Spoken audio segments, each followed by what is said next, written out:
महानदी धरागला 40 केजीर माछ एभली घटना देखा मिली बौद्ध महानदी में। महानदी में माछ धरुवा बेले धीवर जाल पड़ता 40 केजीर माछ जहाँकि विरल प्रजातिर होता बेले यह माछ सातकोशिया आसुवा अनुमान करा।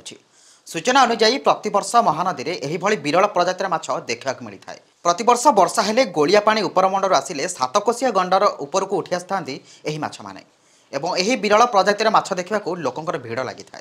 तो महानदी धराला आम महानदी ब्रिज ऊपर ये माछ गोला पानी आसे पहला वर्षा आसले माछक बड़ बड़ माछक आसे ये माछर ना हूँ बुध माछ ये माछटा बर्तमान 40 किलो अच्छे तरनु आहरी भी बड़ बड़ 60 केजी 80 केजी क्विंटाल पाखा गोटे गोटे माछ यही समय ही आसे। यही समय तार चाहिदा लोकों बहुत बढ़िया बहुत लोक खाई बहुत पसंद करसन यही समय छाड़देला बाकी अलग समय बड़ माछ दर्शन मिले ना यही समय ही दर्शन मिले माछ। Bureau report Nadir Saha media. एभली अधिक खबर जानापी आम चैनल को लाइक शेयर सब्सक्राइब करने को भूलु ना। रहुछु नमस्कार।